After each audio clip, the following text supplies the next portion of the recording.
स्वागत है आपको एक बार फिर से मेरे YouTube चैनल पर।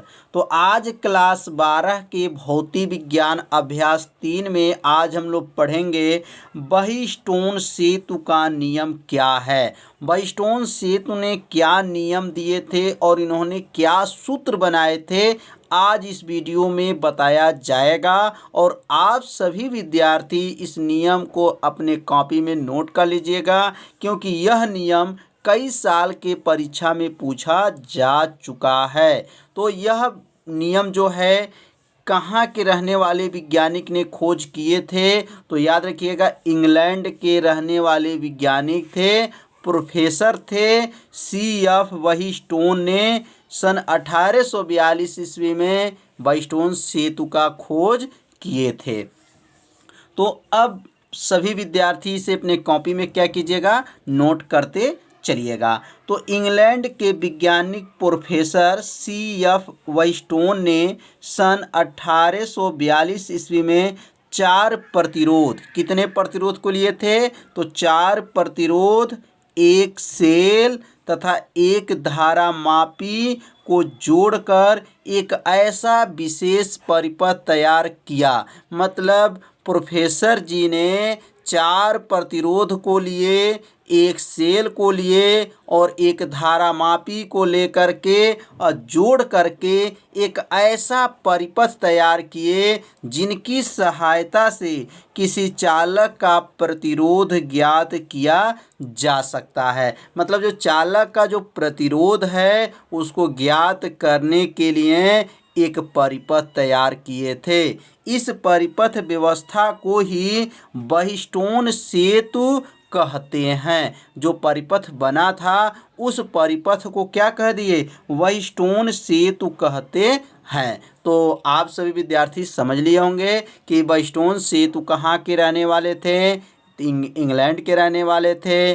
और इन्होंने कितने परिपथ में कितने प्रतिरोध लिए थे, तो 4 प्रतिरोध, एक सेल और एक धारा मापी को लेकर के जोड़ करके एक विशेष परिपथ बनाए थे। उस परिपथ का नाम क्या था, बहीस्टोन सेतु कहते हैं। अब इनका नियम क्या है, तो इस नियम के अनुसार इन्होंने क्या बताए थे, तो बस थोड़ा सा आपको ध्यान देना है। यह जो सूत्र बना है इसी सूत्र को यहाँ पे लिखा गया है। तो यह सूत्र कैसे बना है आपको सीखना है, और यह सूत्र कैसे निगमन किया जाएगा, मतलब कैसे ये इन्होंने सूत्र को बनाए थे, तो आज जो है आपको बताया जाएगा। और आप सभी विद्यार्थी इस सूत्र को बनाना सीख लीजिएगा। तो अब यहाँ पे नोट कर लेंगे, इस नियम के अनुसार सेतु के संतुलन व्यवस्था में, मतलब उनका संतुलन व्यवस्था किए थे, 4 प्रतिरोध लेकर के संतुलन व्यवस्था किए थे। तो सेतु के किन्हीं 2 संलग्न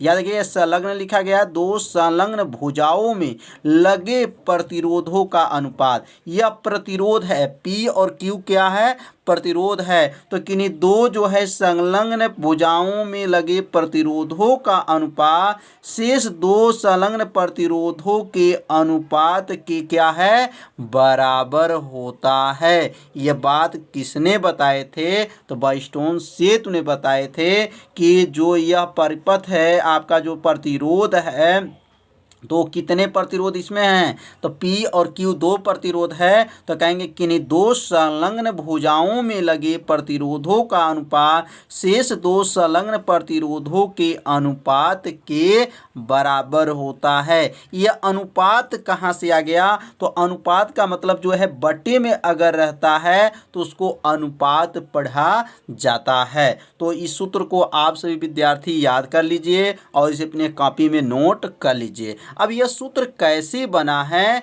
अब इस सूत्र का निगमन आपको बताया जाएगा। तो एक एक लाइन जो है निगमन को अच्छे से समझिएगा। जहां आपको समझ में नहीं आएगा वहां तुरंत कमेंट कर सकते हैं। अब यहाँ नोट करेंगे कि बहिस्टोन सेतु का सूत्र का निगमन। मतलब बहिस्टोन सेतु ने जो सूत्र बनाए थे भी P/Q बराबर R/S, यह कैसे बना था, इसका निगमन किया जाएगा। तो परीक्षा में जो है प्रश्न को बदल दिया जाता है। अब इसका दूसरा प्रश्न क्या आता है परीक्षा में, तो किरचॉफ की सहायता से बहिस्टोन सेतु को संतुलित अवस्था में प्रतिरोध के बीच संबंध स्थापित कीजिए। तो यहाँ दो प्रश्न आपको बताया गया है, दोनों प्रश्न का उत्तर जो है एक ही होगा। यहाँ नाम रख दिया गया किरचॉफ का नियम और बहिस्टोन सेतु, दोनों लोग का नियम की सहायता से जो सूत्र बना है P/Q बराबर R/S, ये कैसे बना है, अब इसका निगमन किया जाएगा। तो पहले हम लोग चित्र के बारे में समझेंगे। यह जो चित्र बना है इसमें 4 प्रतिरोध लगा है और ये 4 प्रतिरोध को किस क्रम में जोड़ा गया है,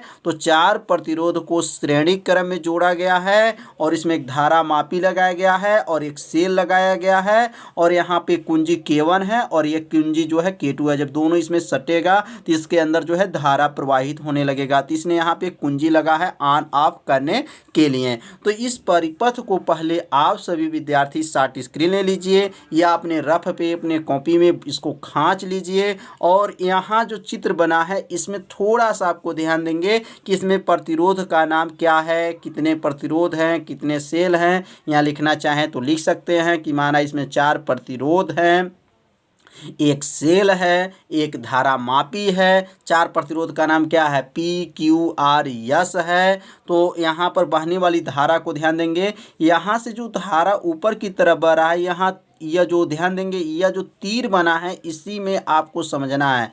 यह धारा जो है मैंने प्रतिरोध P में गया है तो आपको सीधा गया पेन से यहाँ पर कि I1 जो धारा है Q में है, यहाँ पे धारा जो है S में है और यह जो धारा I2 जो है R में है। तो यहाँ तो धारा विपरीत भी धारा चल रहा है। यहाँ जैसे यहाँ ऊपर की तरफ गया तो ये इधर एक दूसरे का विलोम है, फिर यहाँ पर ऊपर की तरफ आ रहा है, फिर इधर से आपका विपरीत दिशा में है। तो यही विपरीत दिशा में आपको ध्यान देना है। कल के वीडियो में जो बताया गया था किरचॉफ का नियम, तो यहाँ पे जो है किरचॉफ का नियम लागू किया जाएगा। आप सभी विद्यार्थी अगर किरचॉफ का नियम नहीं जानते हैं तो प्लेलिस्ट में वीडियो है, वहाँ से जा कर के किरचॉफ का नियम देख सकते हैं। तो अब हम लोग सूत्र का निगमन किया जाएगा। पहले यहाँ लिखेंगे माना 4 प्रतिरोध है। कितने प्रतिरोध है, माना 4 प्रतिरोध। प्रतिरोध का नाम आप सभी विद्यार्थी जान चुके होंगे। तो 4 प्रतिरोध कौन कौन से हैं, तो P है, Q है, R है, S है। किस क्रम में जुड़े हैं 4 प्रतिरोध PQR, किस में है, श्रेणी क्रम में जुड़े हैं, श्रेणी क्रम में जुड़े हैं। समझ में आ रहा होगा, किस क्रम में जुड़े हैं, तो श्रेणी क्रम में जुड़े हैं। अब यहाँ पे जो है बंद पास जो है, बंद पास का नाम, या आधा को पहले नोट करेंगे उसके बाद से आधा। तो आधा का नाम थोड़ा सा याद रखेंगे, इसका नाम A B और ये क्या है DA, मतलब आधा का नाम हो गया ABDA हो गया। और आधा का क्या नाम हो जाएगा, तो इसका नाम हो जाएगा B और यहाँ होगा CDB हो जाएगा। तो इसमें आधा आधा जो है प्रयोग करेंगे, पहले आधा जो है खंड का और आधा पहले एक खंड का मतलब प्रयोग करेंगे। तो यहाँ लिख सकते हैं बंद पास पास में नाम रख, बंद पास क्या नाम है पहला का, तो लिखेंगे ABDA में, मतलब ABDA में। अब यहाँ जो है किरचॉफ का नियम लागू किया जाएगा। तो यहाँ लिखेंगे किरचॉफ का नियम, किरचॉफ का नियम। तो किरचॉफ का नियम क्या है, तो किरचॉफ का नियम बताया गया है कल के वीडियो में, बहुत आसान है। तो किरचॉफ का नियम, अब यहाँ देखेंगे ये I1 है, I1 जो है P के पास जो है धारा जा रहा है, मतलब P प्रतिरोध में। तो यहाँ लिख लेंगे यहाँ पर I1P। और यहाँ देखेंगे उल्टा है, विपरीत दिशा में है, यह ऊपर की तरफ जा रहा है और यह नीचे की तरफ जा रहा है। जब नीचे की तरफ जाएगा विपरीत है इसलिए माइनस, और यहाँ लिखेंगे I2 और यहाँ लिख लेंगे R बराबर क्या हो जाएगा 0। बराबर क्या हो गया 0, क्योंकि किरचॉफ के नियम में कल बताया गया था। तो यहाँ क्या हो जाएगा I1P, मतलब यहाँ I1P और माइनस क्या हो जाएगा I2R हो जाएगा। ये माइनस है, अगर इसको पक्षांतर कर दें तो क्या बन जाएगा I1P बराबर हो जाएगा और I2 जो है R। यह बन जाएगा समीकरण नंबर 1।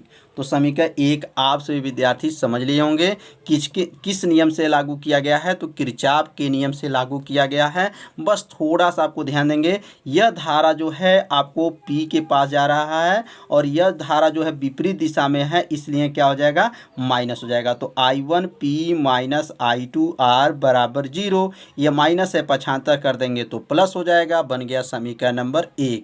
अब जो है बंद पास, अब आधा जो हमारा प्रयोग हो चुका है, अब आधा और जो है बंद पास का प्रयोग करेंगे। तो अब यहाँ लिखेंगे बंद पास। अब बंद पास का नाम क्या है, तो बंद पास जो है इसका नाम होगा BC और क्या होगा DB। तो यहाँ लिखेंगे BCDB में।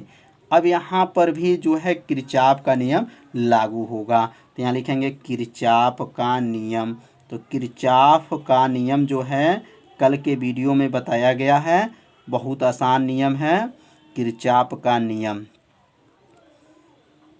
अब यहाँ जो नियम क्या बनेगा, अब देखेंगे यह जो है I1, यह I1Q है, मतलब यह I1Q हो जाएगा। और यहाँ देखिए धारा जो है विपरीत है, यह चिन्ह को ध्यान देना है। चिन्ह जो ध्यान देंगे ये इधर की तरफ आ रहा है और यह इधर की तरफ है।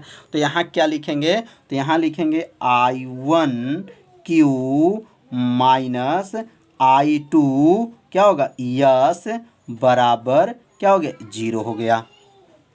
अब यहाँ जो है माइनस जो चिन्ह है उसको क्या कर लेंगे पक्षांतर कर लेंगे। जब पक्षांतर करेंगे तो क्या बनेगा I1Q बराबर हो जाएगा I2 यस हो जाएगा।